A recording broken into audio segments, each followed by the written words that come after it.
반갑습니다, 여러분들. 심야서점입니다. 오늘 들려드릴 작품은요, 제가 정말 좋아하는, 맨날 제가 작품 소개를 할 때마다 정말 좋아한다고 얘기해서 신빙성은 안 들겠지만 정말로 제가 좋아하는 이일경 작가님의 가장 윤리적인 식사라는 작품 준비했습니다. 이 작품에 대해서 저한테는 기억에 남는 에피소드가 참 많아요. 지금 제가 여기 방음 부스를 설치하게 된 이유가 이일경 작가님의 작품을 낭독을 하다가 그 집에 경찰분들이 오셔서 살인 뭐 이런 내용이다 보니까 이야기를 주민분들이 들으시고 동네 주민분들이 들으시고 경찰에 무슨 일이 일어난 건가 신고를 하셔서 집에 경찰분들이 오신 적이 있었거든요. 그 이후로 방음부스를 설치하게 됐는데, 그리고 또 이 일경 작가님의 가장 윤리적인 식사라는 작품이 대학로에서 연극화도 한번 됐었습니다. 그래서 당시 작가님이 연락을 주셔서 공연도 보러 가고 작가님 얼굴도 뵙고 커피 한잔 했던 그런 기억이 있었던 작품인데요. 사실 제 욕심으로는 제 낭독을 꼭 한번 해보고 싶은 작품인데, 빠르게 여러분들한테 이전의 향수를 또 들려드리기 위해서 이렇게 재편집을 해서 올려드리게 됩니다. 벌써 4월의 중간이 다 지나갑니다. 시간이 어떻게 이렇게 빠르게 흘러가는지 모르겠지만 그래도 이 계절이 주는 파닥거림을 좀 충분히 느끼려고 하는 중이거든요. 예전에는 시간이 흘러가는 것과 계절이 지나가는 것에 대해서 무심하게 했었었는데 계절을 좀 느끼는 순간에 이렇게 밝은 어떤 세상들이 있구나라는 것도 느끼는 하루하루가 되는 것 같습니다. 여러분들도 인생을 살아가면서 세상에 정말 좋은 것들도 참 많고 이쁜 것들도 참 많다라는 사실을 알아가실 수 있는 그런 건강한 상태가 되셨으면 하는 저의 바람도 담겨봅니다. 말이 너무 많았죠. 일경 작가님의 가장 윤리적인 식사, 듣고 오시죠.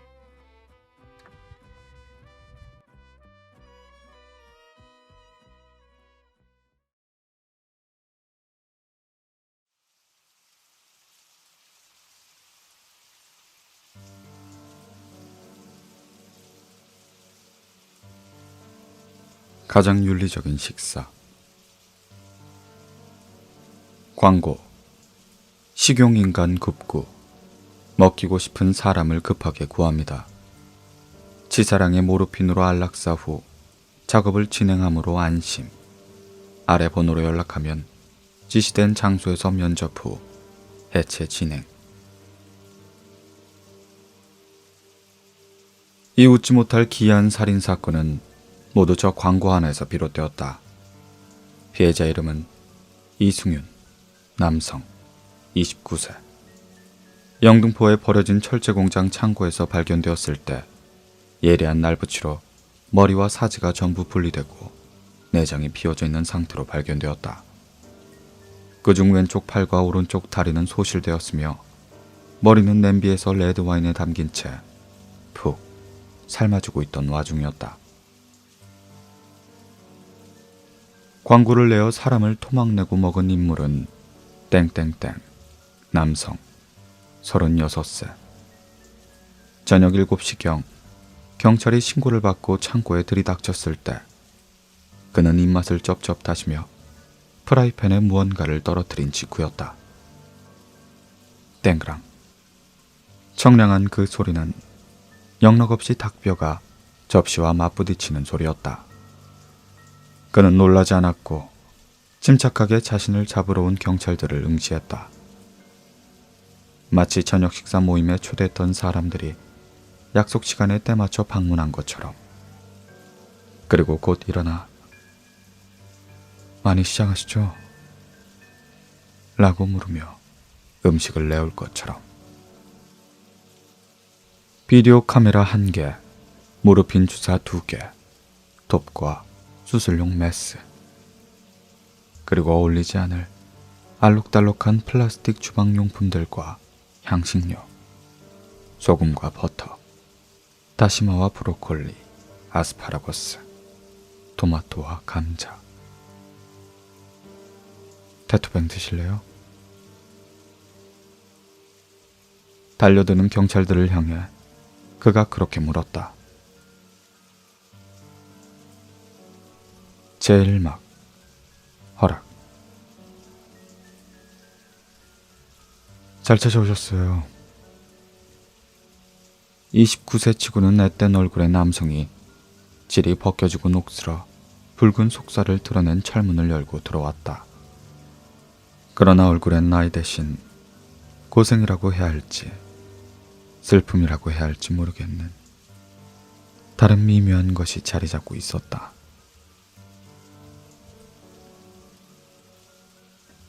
여기가... 네, 맞습니다. 광고 보고 연락 주신 이승윤 씨. 남성은 말없이 조용히 고개를 끄덕인다. 철문은 열릴 때만큼이나 신경에 거슬리는 소리를 내며 닫혔다. 찾아오기 힘들었을 텐데 그래도 잘 찾아오셨네요. 분위기가 영 그렇죠. 그래도 여기보다 좋은 장소를 찾기가 힘들었어요. 36세의 남성이 큰 보폭으로 걸어와 악수를 정했다. 승희는 주변을 조심스럽게 둘러보며 어색한 몸짓으로 악수에 응했다. 이런 상황에 통성명할 필요가 있긴 하지만 일단 앉으시죠. 앉아서 얘기합시다. 다른 곳에서 가져온 듯 멀쩡해 보이는 의자가 을씨년스러운 창고 한가운데 마주보게 놓여 있었다. 승희는 안내에 따라 그 의자로 가 신중한 태도로 앉았다. 상대가 갑자기 자신에게 달려들어 배에 칼을 꽂지 않을까 경계하는 것 같은 태도였다. 일단 저는 렉터라고 불러주세요. 자신을 렉터라고 소개한 남성은 싱글벙글 웃으며 승은 맞은편에 앉았다. 승윤은 그 웃음을 보며 참 사람 좋은 웃음이라고 생각했다.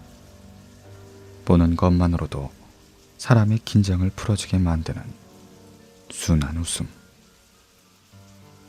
그래서 승윤 씨라고 부르면 되죠?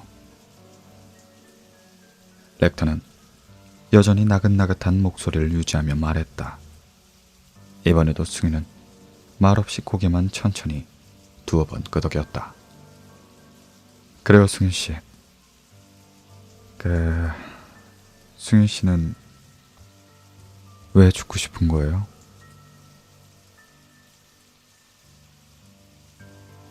제2막 취조. 장 형사는 어두컴컴한 취조실로 들어갔다. 백색 조명 몇 개만이 달랑 켜진 채 전체적으로 어두컴컴한 취조실은 들어갈 때마다 별로 유쾌하지 않았다. 구식 드라마처럼 돈과 아버지를 들먹이며 뻔뻔하게 대응하는 졸부들, 뭐만 건드려도 얼굴 붉히며 난리치는 폭력범들, 자신 외의 모든 사람들은 비웃고 조롱하는 듯한 태도를 취하는 연쇄 살인범들, 냉소적이고 자포자기적인 묻지마 살인범들까지. 이곳에서 별별 사람들을 다 만나 얘기했었고 그 모든 경험이 유쾌하지 않았다는 것도 이 장소가 불쾌하게 느껴지는 이유가 될 것이다. 그렇다고 취조실에 좋은 기억을 만들기 위해 여기로 애인을 데려와 데이트를 하는 건 무드 없는 짓이다. 사람 같은 사람이랑 사람다운 대화 좀 해봤으면. 짤그랑 수갑이 서로 부딪히는 소리가 들려 고개를 돌려보니 그곳엔 이번에 잡혀온 살인범 렉터가 취조실에 들어오던 참이었다. 그것도 웃으면서 말이다. 사람 좋은 웃음. 장 형사는 그의 웃는 얼굴을 보는 순간 무심결에 그렇게 생각했다. 사기꾼의 능글맞은 웃음도 아니고 연쇄 살인범의 감정 없이 꾸민 웃음도 아니고 기이할 정도로 순박한 웃음. 방심하면 안 된다. 장 형사는 고개를 조그맣게 가로저으며 스스로에게 당부하였다. 지조실의 대면은 말 그대로 범죄자와 형사 간의 심리전. 형사들을 갖고 놀려 했었던 살인범들이 얼마나 많았던가. 거기 앉아. 장 형사가 말하자 남성은 큰 복복으로 걸어가 의자에 예의 바르게 앉았다. 마치 선생님에게 풀려온 학생과 같은 인상이었다. 좋아요, 형사님. 뭐가 궁금하시죠? 앉자마자 그가 물었다. 질문은 이쪽에서 해. 장 형사가 단호하게 대꾸하자 남성은 입을 꾹 다물고 수갑을 찬 양손을 드러내 밀었다. 아무렴 그러셔야죠. 라고 말하는 듯한 손짓이었다. 장 형사는 자리에 앉았다. 그리고 가만히 그를 응시했다.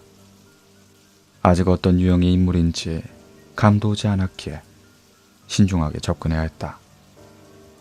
그런 장 형사의 침묵에 남성은 고개를 살짝 기울인 채 멀뚱멀뚱 그를 바라보기만 하고 있었다. 좋아. 여기에 적힌 건 다시 묻지 않겠어. 이건 어차피 내 동료들이 해줄 거니까. 물었던 걸 또 묻는 건 물론 필요한 절차였다. 지어낸 이야기의 경우는 같은 질문을 시간을 두고 묻거나 아니면 순서를 뒤집어 묻는 것으로 꼬이거나 엉망이 되는 경우가 있다. 반면 사실인 이야기의 경우는 세부 사항이 달라지더라도 전체적인 시공간적 배경의 일관성은 유지가 되는 법이었다. 하지만 지금의 진술은 신빙성을 판별하는 게 중요한 게 아니었다. 위에서는 먼저 살인범의 심리 상태 파악을 요구하고 있었던 것이다. 그래. 긴장도 풀 겸 형식적인 것부터 시작해볼까? 너는 29세의 남성 이승윤을 살해한 것으로 체포되었어. 이건 알고 있지? 살해라뇨. 전 분명히 허락을 구했는데요. 남성은 살해라는 단어에 살짝 불쾌한 듯 고개를 뒤로 빼며 대꾸했다. 살해가 아니고 도축이죠.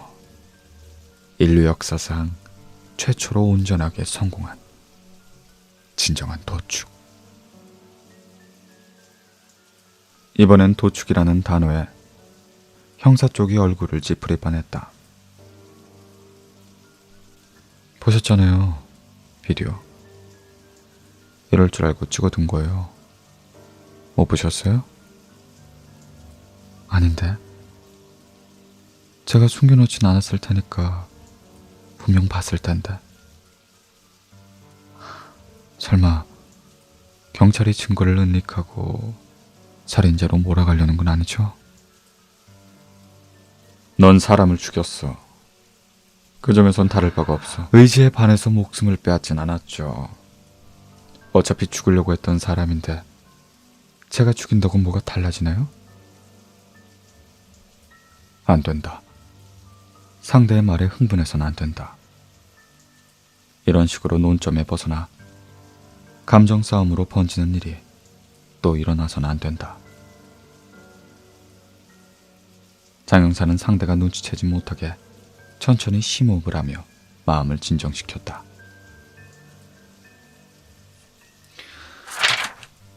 그래. 중요한 건 이거야. 그러나 장 형사는 다음 말이 쉽게 입에 떨어지지 않았다. 형사 일을 하면서 험한 꼴을 많이 보았다고 생각했는데 막상 이 말을 입에서 쉬이 나오지 못했다. 하기사 이런 사건은 한국에서 별로 들어보지도 목격하지도 못했다. 일상적인 단어가 목적어가 달라지는 걸로 얼마나 끔찍해질 수 있는지 새삼 알 수 있었다.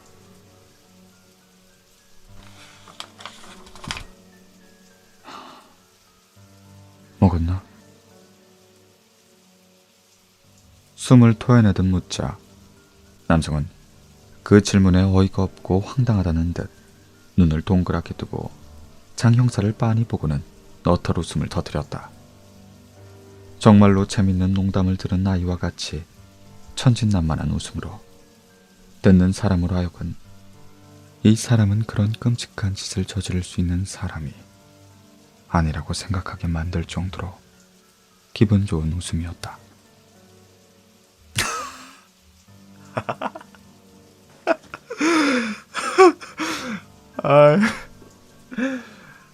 아이 그럼 먹으려고 죽였지. 그럼 왜 죽여요? 짤그랑 사람 좋은 웃음소리에 섞여 들리는 수가 부딪히는 소리야. 장 형사에겐 그가 사람을 죽인 살인범이라는 걸 계속 상기시켜 주었다.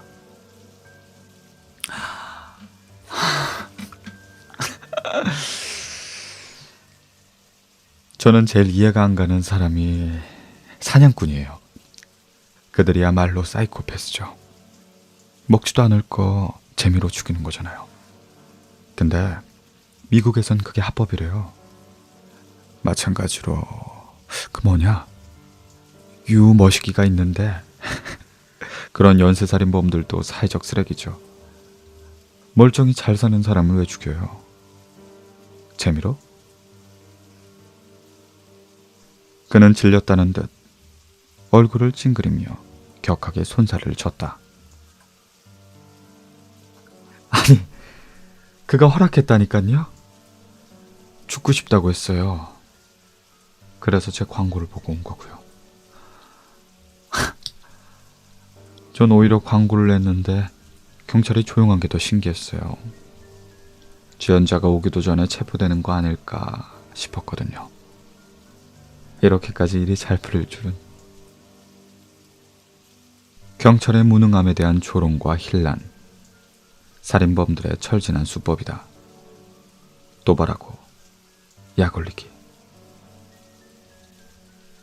평정심이 무너지면 안 돼. 사실 그 광고는 이름도 생소한 신문 광고란의 구석에 조그맣게 실려 있었다.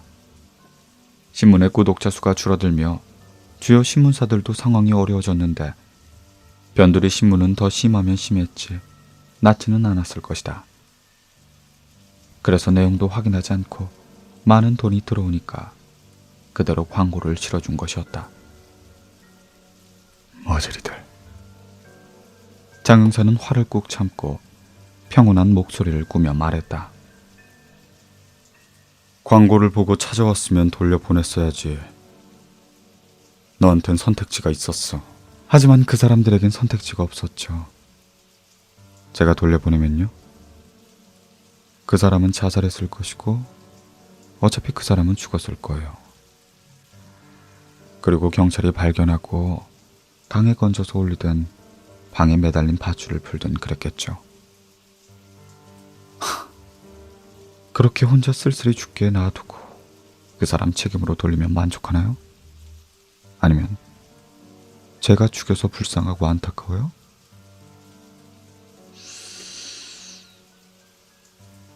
제가 말씀드렸지만 저는 배가 고팠다고요. 어차피 죽을 거 제가 먹으면 뭐 어때서요? 장 형사는 머리가 지끈 아파왔다. 가슴 한가운데 누군가 묵직한 얼음 덩어리를 올려놓은 것처럼 오싹하고 답답해졌다. 사람들은 쉽게 말하죠. 세상에 죽고 싶은 사람이 어딨어? 아무리 허락을 구했다고 해도 사실은 살고 싶었을 거야. 어쩌고 저쩌고. 죽고 싶은 사람이 왜 없어요? 얼마나 많은 사람들이 스스로 목숨을 끊는데 그건 상황이 나쁘면 그건 진심이 아니에요? 골 때리네. 그건 누가 정하는데요? 당연히 상황이 좋고 행복하면 죽고 싶지 않겠죠. 근데 아니니까 죽고 싶은 거잖아요. 근데 왜 그때 마음을 가짜라고 남이 함부로 판단한대요? 안 된다. 말려들면 안 된다. 대화의 주도권을 뺏겨서는 안 된다. 조용히 해. 묻는 말에만 대답해. 질문하는 건 이쪽이라고 분명히 말했을 텐데. 영 마음에 드는 방법은 아니지만 강압적으로 강제로 가져오는 수밖에 없었다. 구식이지만 잘 먹힌다.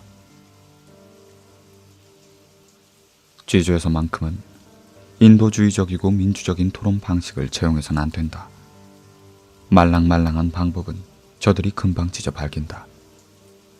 인간적인 탈 아래 발톱과 송곳니를 숨기고 있는 저들이 말이다.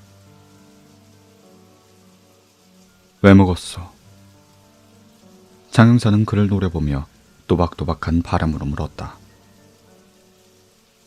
지금 저 매직미러의 건너편에서 이곳을 보고 있는 범죄 심리학 교수는 이 질문에 대한 대답을 듣고 이미 치광이의 심리 상태를 분석해 줄 것이다. 이를 망쳐서는 안 된다. 괴물과 싸우기 위해선 괴물을 이해해야 한다. 배고파서라고 대답하면 넌 내 손에 아정나는 줄 알아. 장영사의 으름장에 남성은 겁먹지 않고 여전히 빙그레 웃어 보였다. 아주 흥미로운 이야기를 들으려는 사람처럼 상반신을 앞으로 쭉 빼 장영사 코앞까지 다가갔다.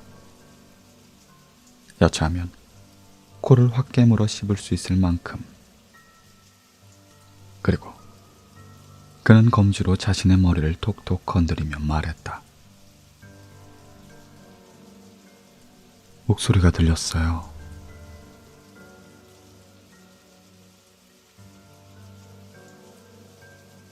제3막 이유. 그래서 죽고 싶은 거예요? 이야기를 끝마친 숭이는 퍽 피곤해 보이는 얼굴로 다시 고개를 조용히 끄덕였다.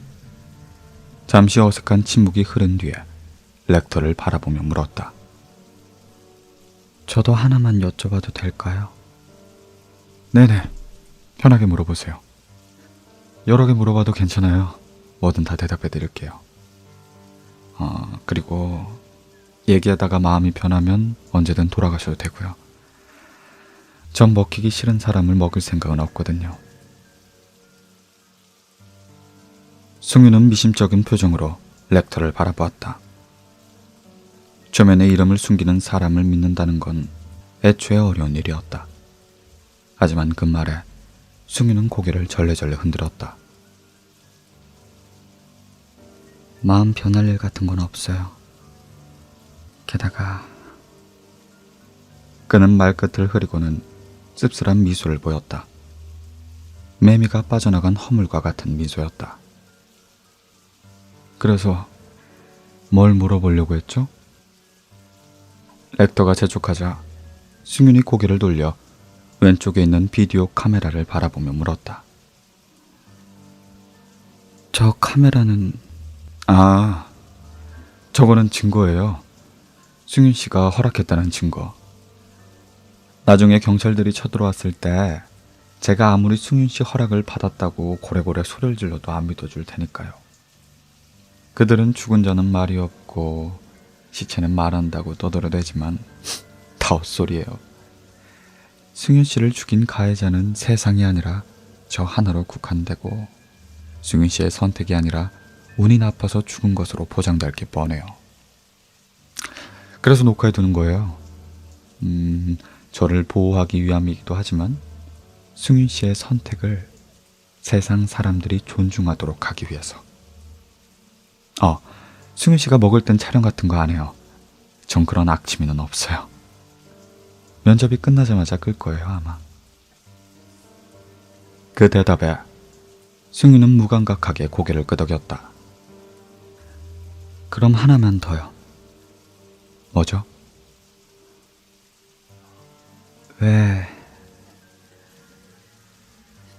왜 사람을 먹으려고 하는 거예요? 그 말에 렉터는 싱긋 웃으며 말했다. 그 질문 왜 안 나오나 했어요. 그리고 렉터는 자세를 고쳐 앉아 의자를 당겨 승훈 앞에 성큼 다가갔다. 듣고 싶어요? 승훈은 몸을 뒤로 빼며 고개를 끄덕였다. 렉터가 달려들어 자신의 팔이라도 뜯어먹을 거라고 생각한 건지 짐짓 놀란 표정이었다. 간단해요. 죄책감 없이 고기를 먹고 싶어서. 네? 언뜻 이해가 잘 안 되는 대답에 승윤은 자신도 모르게 미간을 찌푸리며 반문했다. 렉터는 그런 반응을 예상했다는 듯 눈앞에서 손을 휘휘 내저으며 말을 이었다. 전 정말 고기를 좋아하거든요. 고기 맛있잖아요. 안 그래요? 그런데 맛과는 별개로 고기를 먹을 때마다 이 마음이 편치는 않더라고요. 그 빌어먹을 다큐멘터리에서 나오는 비위생적인 사육장, 공장식 도축, 억지로 먹이고 짝짓기 시키는 학대. 그래서 할랄푸드로 갈아탔어요. 제가 이슬람은 아니지만 도축할 때 예우를 갖추어 죽인다는 것에 끌렸거든요. 하지만 그것도 이상한 게 마음 한구석이 찝찝하더라고요. 그래서 끊임없이 스스로에게 물었어요. 도대체 뭐가 문제냐고. 언제가 되면 마음 놓고 스테이크 한 덩이를 먹을 수 있을까? 먹고 난 후에도 개운할 수 있을까? 라고요. 렉터는 거기까지 말하고 목이 마른 듯 창고 구석에 설치된 미니 냉장고 쪽으로 걸어가 생수 하나를 꺼내 개걸스럽게 마셔댔다. 그래서요?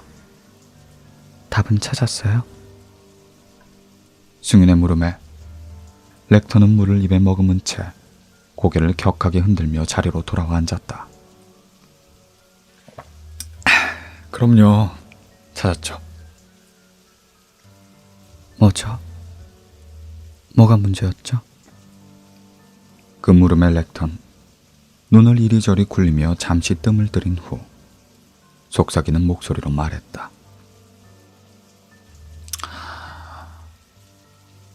허락이요. 허락? 네, 허락이 문제였던 거예요. 아무리 예의를 갖추고 의식을 치른 후에 도축을 한다 해도 그 소나 양은 죽기 싫었을 거예요. 닭과 토끼, 돼지도 있지만 무슨 말인지 알죠? 어떤 동물도 인간에게 먹히고 싶다고 장담할 수가 없는 거예요. 아주 일방적인 관계였던 거죠. 소한테 가서 소야, 우리는 네가 너무 맛있어서 너를 죽이고 말 거야. 우리를 위해 희생해 주다니 정말 고맙구나. 이런 말 안 하는 것보단 낫겠죠. 안 듣는 것보다 나을지도 몰라요. 하지만 문제는 소는 우리 말을 못 알아듣고 우리는 소가 동의하는지 아닌지 알아낼 방법이 없다는 거죠. 그냥 우리가 죽이고 일반적으로 고맙다는 표시를 하는 건데 소는 못 알아들으니까 인간의 자기만족에 불과한 거예요. 우리는 감사 인사를 했으니까 됐어. 이런 식으로 말이죠. 얼마나 이기적이에요. 하지만 다른 육식동물들이 초식동물들을 먹을 때는 알아요, 무슨 얘기하는지. 근데 제가 하고 싶은 얘기는 왜 다른 육식동물이나 잡식동물들과 달리 인간만이 육식에 죄책감을 가지냐는 거예요. 인간과 육식동물들의 차이는 거기서 나오는 거죠. 자연의 법칙이 그렇다고 해도 그게 도덕적 당위성이 되진 않아요. 자연주의의 오류라고 알아요? 모르면 됐어요. 중요한 건 그게 아니에요. 어쨌든 인간은 다른 생물들을 먹으려고 죽이는 것조차 무언가를 느껴요. 양심의 가책, 윤리의식, 죄의식, 뭐라 불러도 상관없어요. 어쨌든 거기엔 이유가 있을 거예요. 신 같은 건 믿지도 않으니까 신을 들먹일 생각은 없지만 적어도 뭔가 인간이 나아가야 할 방향이 있는데 거기서 어긋났으니 이런 부작용이 일어나는 것일 거라고요. 렉터의 열변에 숭유는 잠자코 듣고만 있었다. 뭔가 반발하거나 흥분하는 기색도, 놀라는 기색도 없었다. 그건 렉터도 조금 놀랄 정도의 담담함이었다. 지금 인간은 도축의 과정을 일상에서 분리시키는 걸로 그 죄책감을 외면하고 있어요. 대부분 사람들은 도축되고 난 후 음식 재료가 되어버린 상품만 보지 그 고기가 어떻게 어디서 나오는지 별로 의식하려 하지 않아요. 알아보려 하지도 않고요. 채식주의 나쁘지 않죠. 평화적인 운동으로서는 좋게 보고 있어요. 하지만 저는 다른 방향을 제시하고 싶은 겁니다. 인간은 합리적인 동물이에요. 사회적인 동물이고, 그리고 육식의 죄책감은 많은 사람들이 그 본질을 깨닫지 못하고 있지만 허락을 구하지 못한 것에서 비롯된다는 게 제 결론입니다. 그래서 사람을 고른 거군요. 승윤이 대신 말을 끝마쳤다.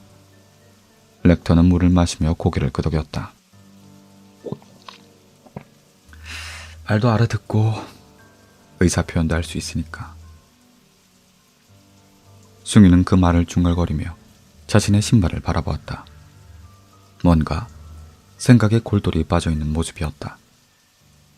그 모습을 지켜보며 렉턴 물통을 바닥에 내려놓고 조심스럽게 물었다. 승윤 씨, 어때요? 아직도 저에게 먹힐 생각이 있어요? 아니면 마음이 아니요. 승윤이 고개를 들어 렉터를 똑바로 바라보며 말했다. 제 생각엔 변함이 없어요.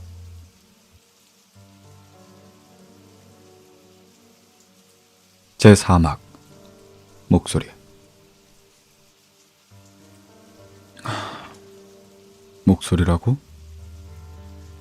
눈썹 한쪽을 올리며 신경질적으로 묻자 남성은 진정하라는 듯 손바닥을 펴 앞으로 내밀며 말을 이었다. 알아요.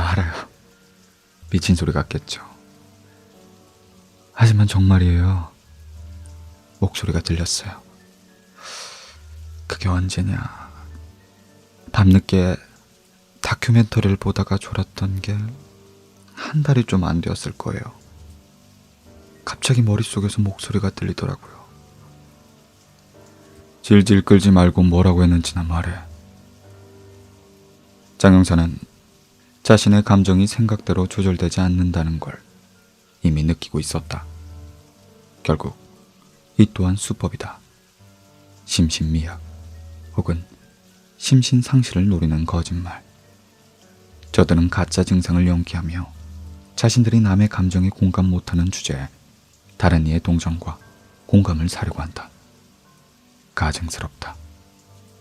장 형사는 문득 무의식적으로 이를 갈았다.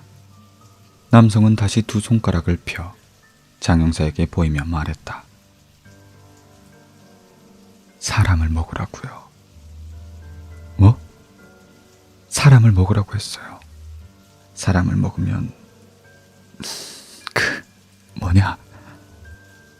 제가 더 행복해질 거라고 말이죠. 허튼 수작 부리지 마. 목소리가 들려? 사람 죽여서 먹으라고? 아니요. 그런 목소리가 아니고요. 뭔가 착각하시나 본데 그런 환청이 아니에요. 이걸 뭐라고 해야 되지? 그러니까 청소년들, 그 사춘기에 접어든 청소년들 있잖아요. 걔네들이 뭐 어쩌는데. 대화가 어떻게 흘러가는 건지 흐름을 잘 살펴봐야 했다. 공감 능력에 결여된 자들은 대화가 산만한 경우가 많다. 대화가 감정선을 따라가며 문맥의 흐름을 유지하는 게 아니기에 다른 사람들이 듣기엔 위화감이 드는 주제 전환이 일어날 수 있다. 왜 그 있잖아요. 더 이상 귀엽고 순수한 아이라고 보기 힘든 성욕에 껄떡대게 되는 추잡한 시기. 누가 시키지도 않았는데 아이들이 너나 할 것 없이 섹스에 관심을 가지게 되잖아요. 야한 사진이나 영상에 눈이 가고 사랑 이야기가 담긴 적나라한 소설을 찾아 읽고 부모님에게 숨기는 게 많아지고 방문을 걸어 잠그고 구석에서 자신의 성기를 부여잡고 숨을 헐떡대며 땀을 빼는. 그래서 하고 싶은 이야기가 뭐야? 장 형사가 테이블을 손바닥으로 쾅 치며 묻자 남자는 어깨를 으쓱하며 말했다. 그런 거랑 비슷하다고요. 말하자면 사춘기에 접어들면서 아이들의 머릿속에는 섹스를 해라, 자손을 퍼뜨려라 라는 목소리가 들릴 거라고 할 수 있죠. 그거랑 비슷해요. 뭐 그렇다고 걔네들이 실제로 그런 목소리를 듣는 건 아니잖아요. 그러니까 네 말은 성에 눈을 뜨기 시작한 아이들처럼 갑자기 사람을 보니까 군침을 흘리게 되었다. 조금 맥락이 다른데 비슷해요. 남성은 낙제생에게 인내심을 가지고 수업을 가르치는 선생님처럼 굴었다. 그러니까 제가 하고 싶은 말은요, 형사님. 이건 본능이라는 거예요. 제5막 오프 더 레코드. 렉터는 비디오 카메라 녹화를 중지했다. 그리고 저장된 영상을 확인하며 소리가 잘 나오는지, 화질은 사람을 식별할 수 있는 정도인지 꼼꼼하게 확인했다. 그건 그렇고 제가 다른 거 하나 여쭤봐도 될까요? 영상 확인을 끝마친 렉터가 침대를 끌고 오며 의자에 앉아있는 승윤에게 물었다. 승윤은 그를 보고 달려와 침대를 옮기는 걸 도우려고 하자 렉터는 그만두라는 손짓을 하였다. 여기 위에서 죽으실 분에게 일을 시킬 순 없죠. 편히 쉬세요. 여기서요? 승윤은 조금 의외라는 표정을 지었다. 저는 수술용 테이블 같은 곳에서 이루어질 줄 알았는데. 마지막까지 편안해야죠. 아까 말했잖아요. 저는 인도주의적인 도축을 지향합니다. 곧 죽을 사람이라고 함부로 대하고 싶지 않아요. 그 말에 승희는 복잡 미묘한 표정을 지었다. 분명한 건 감동과는 거리가 먼 감정이었다는 것이다. 그래서 아까 여쭤보려던 걸 말씀드리자면, 여쭤보세요. 승희는 잠에서 방금 깬 것처럼 고개를 들며 머리를 긁적였다. 그냥 죽을 수도 있었을 텐데 굳이 먹히려고 온 이유가 뭐예요? 그 말에 승희는 대답을 망설이는 것 같았다.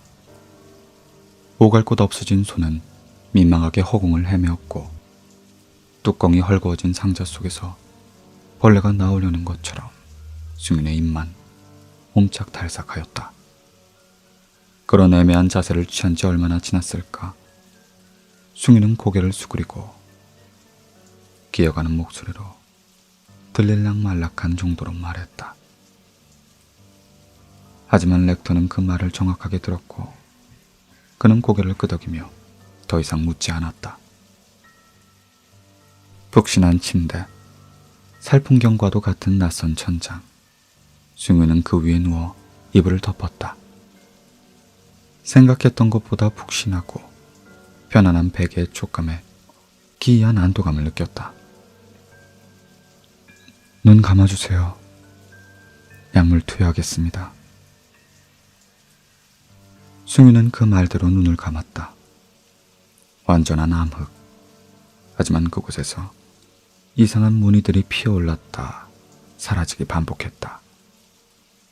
눈을 질끈 감으면 감을수록 그 문양들은 선명해졌다. 마치 꽃처럼, 핏자국처럼 한 점에서 번져나갔다 희미해지곤 다시 윤곽만 남긴 채 사라졌다. 이걸로 끝이구나. 승유는 그 말을 머릿속으로 생각해봤지만 전혀 현실성이 느껴지는 문장이 아니었다. 그것은 장미가 바퀴를 굴리며 옆집 뼈다귀를 다렸다 와 같이 낯설고 이상하게 느껴졌다. 눈을 감은 탓인지 목에 찔리는 주삿바늘의 감촉이 터무니없게 과장되게 느껴졌다. 정말로 끝이구나. 곧 죽을 몸에서 마지막 발악이라도 해보겠다는 듯 온갖 감정이 밀려 들어왔다. 감정과 감정이 만나 생각을 만들어냈다. 생각은 금세 휘발되어 더욱 복잡한 감정의 소용돌이를 만들었다. 그 속에 사실은 살고 싶었다. 또 있었을까?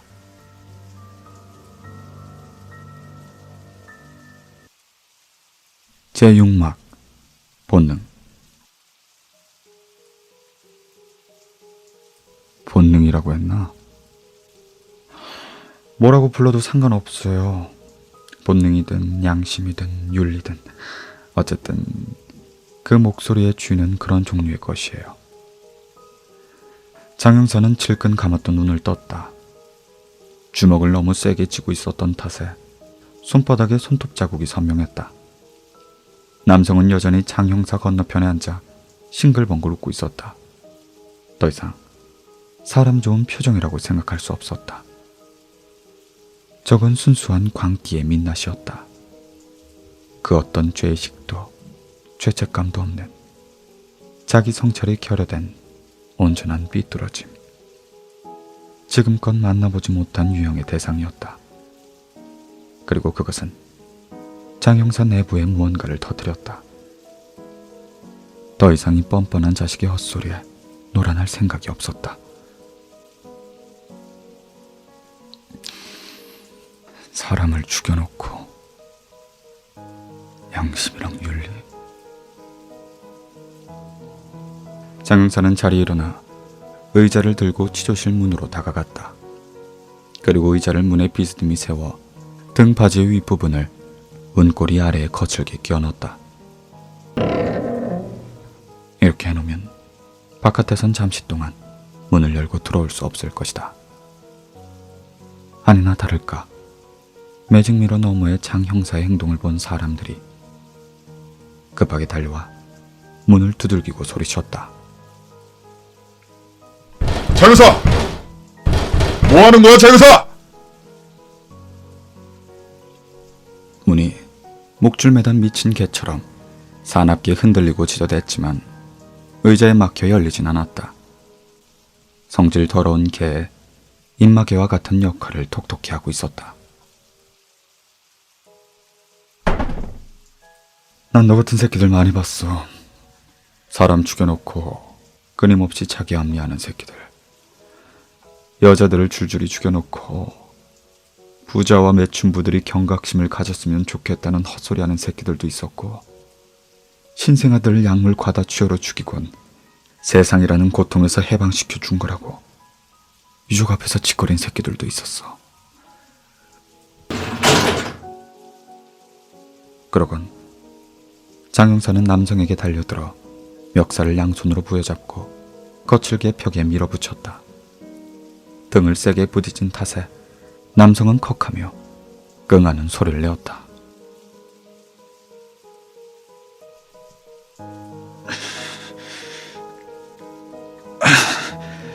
다시 한번 짓거려봐. 어차피 죽을 사람의 허락을 구해? 사람을 먹는 게 본능이고 양심이야? 헛소리하지 말고 사실을 말해. 미친 척하지 말고 사람을 죽인 진짜 이유를 말하란 말이야! 그러나 이러한 장 형사의 태도에 남성은 별 반응을 하지 않았다. 시종일관 자극에 굉장히 무감한 것처럼 행동하고 있었다. 영혼이 반쯤 나가 있는 사람처럼, 아니, 영혼을 반쯤 악마에게 판 사람처럼. 이런 위협에도 빤히 그의 얼굴을 바라볼 뿐이었다.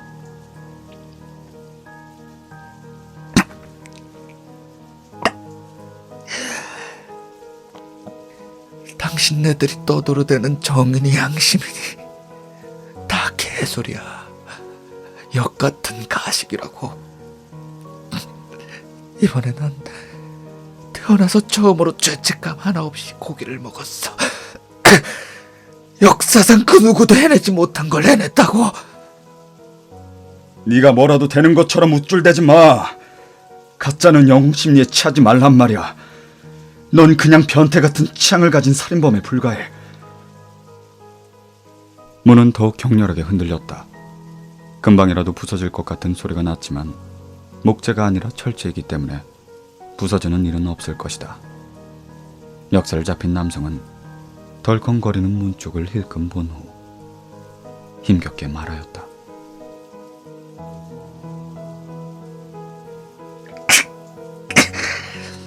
두고 봐. 나 같은 사람들이 앞으로도 늘어날 테니까. 사람들이 귀하다고 누가 그래? 지금은 그럴지 몰라도 앞으로 인구가 더 늘어나 잉여인간들이 쓰레기처럼 거리에 굴러다닐 정도가 되면 아무도 그렇게 생각 안 할걸?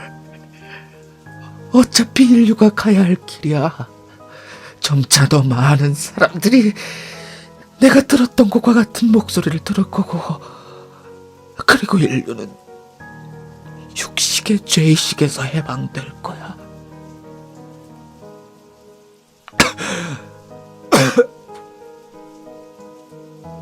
장영사가 주먹을 거칠게 후려갈겼다. 남성은 바닥에 그대로 내팽개져 나뒹굴었다. 예상치 못한 고통에 정신이 나가기라도 한 것인지 자신이 맞은 뺨을 어루만지며 이내 웃음을 터뜨렸다.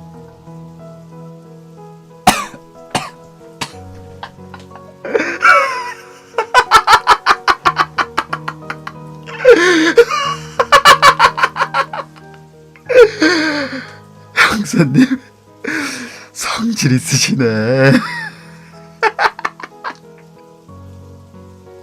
장용사는 그의 멱살을 다시 잡아 억지로 일으켜 세웠다. 그는 장용사의 눈을 쳐다봤다. 장용사도 그의 눈을 쳐다봤다. 사슴처럼 투명하지만 그 속은 바닥이 없는 것처럼 공허하고 어두웠다. 그것은 달관의 이런 눈빛이었다. 이 세상 너머의 것을 응시하는 것 같은 그런 눈빛.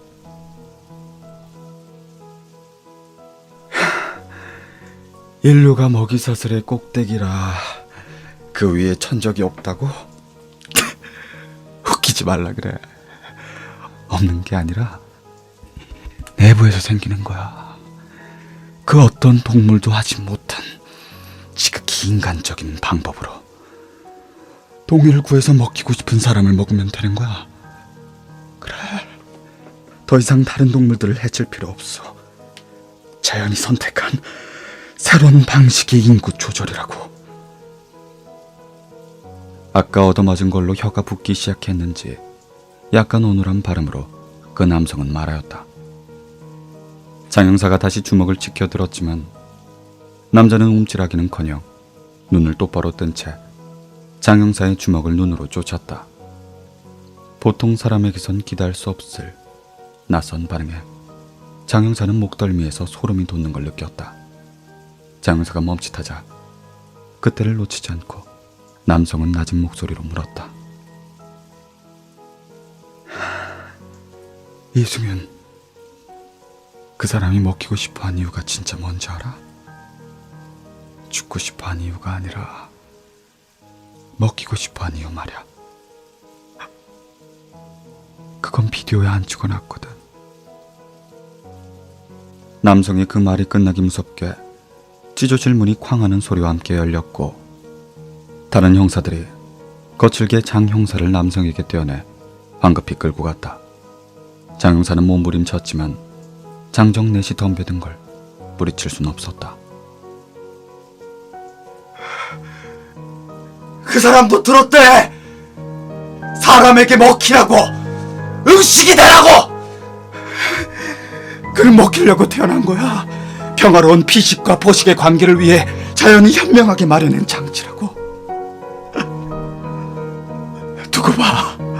앞으로는 저를 먹어줄 사람을 구합니다. 같은 광고도 나올 테니까.